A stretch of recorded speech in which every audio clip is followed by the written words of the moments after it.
It was at the dog park they found it. Meeting to order. Yeah, the dog park. Man, that's heavy duty. If you're on the education committee, please raise your hand and make sure you're informed. Everybody's here. Everybody's here? All right. We got a set of minutes before us. I'd like to give you a few minutes to look over those. Make a motion, we approve. All those in favor? Aye. All opposed, same like sign. Thank you. All right, I'm gonna turn it over to the Deputy Director of Finance and Business Operations, Mr. Michael Smith. I think all of you all have copies. You want one? Anybody need an extra copy? I have it here. Would like to see it. If not, it'll be laying right there.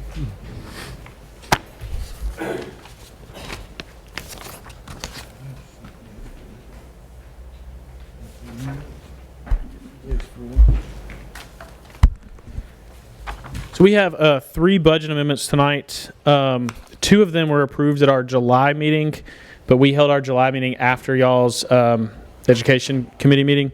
And then 1 was approved this past Monday for our August meeting. So we'll just go in order. The first one is going to be Budget Amendment 2022-01. And this budget amendment corrects a mistake I made when we granted the raise to our classified staff. I missed somebody in the budget, so it fixes that. It also moves a person that we transferred departments. We're not increasing or decreasing salary there. We're moving the salary to the correct line item. We're not using anything out of fund balance. It's just moving back and forth. And then I also had to, as part of this budget amendment, had to correct the property tax revenue to match what Aaron has over here. So that's all this budget amendment does. Any extra questions on that? I make a motion, we approve it. All those in favor? Aye. All right. All those opposed, same like sign. Ayes have it. So the second one is going to be Budget Amendment 2022-02. And this one, I'm going to go through it kind of, if you'll flip to the second page, the one that looks kind of like this right here, it'll be easier for me to describe exactly what we're doing here. So we've increased, at the time of this budget amendment, we were up about 1,000 kids. Now we're up approximately 1,300 to 1,400 since last year. So we're requesting additional personnel, additional positions.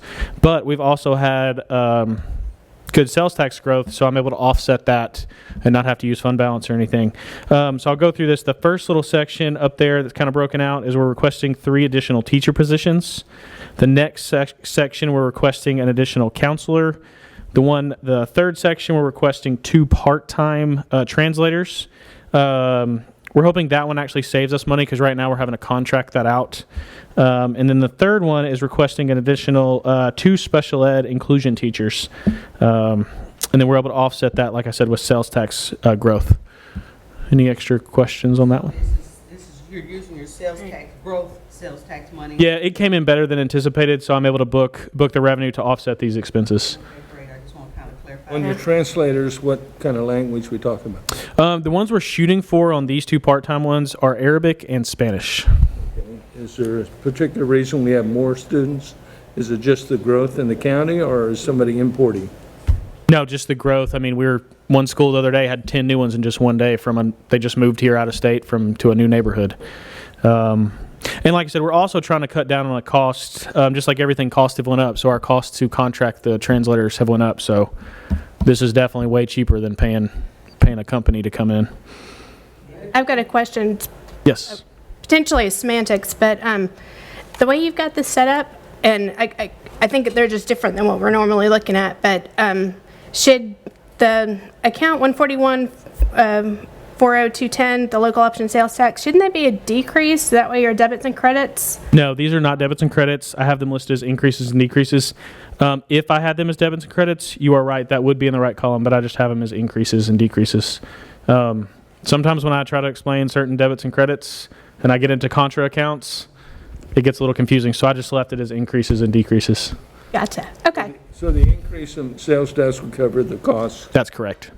Yeah, and that washes that 526, 734,050 cents equals all of the other expenditures down through there. Yeah, that's kind of what I figured. But You are correct. If I listed as debits and credits, it would be listed in the right column. But when I did that in my previous job and I started getting into contra accounts, and they got a little confusing. So So I have one other I just want to make sure I was looking at right. Arabic is one of the translators we're hoping to get. I mean, we're hoping we're going to be struggling hiring, but that's one of the hopes we're trying to get.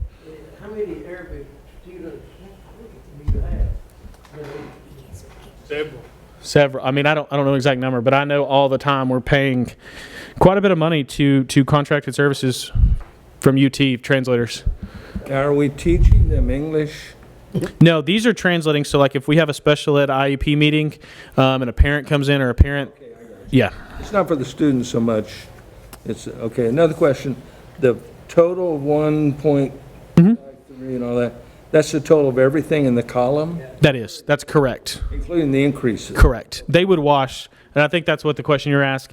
But if I move that over, it would show a decrease, and I'm not decreasing revenue, I'm increasing it. But yes, that washes. Right. Okay, but your Sales tax too. right, but your total actual The total actual increase in the budget is $526,734.50. right. That's kind of what I was trying to get at. That is correct. Make a Thank- motion, we approve. Second. Second. All those in favor? Aye. Any further questions? All right, go right ahead. All right, and then the third one is for our summer camps. This one was approved at the very beginning of July for us for our second part of summer camps. This is us booking, again, this is going to be kind of the same question that you had.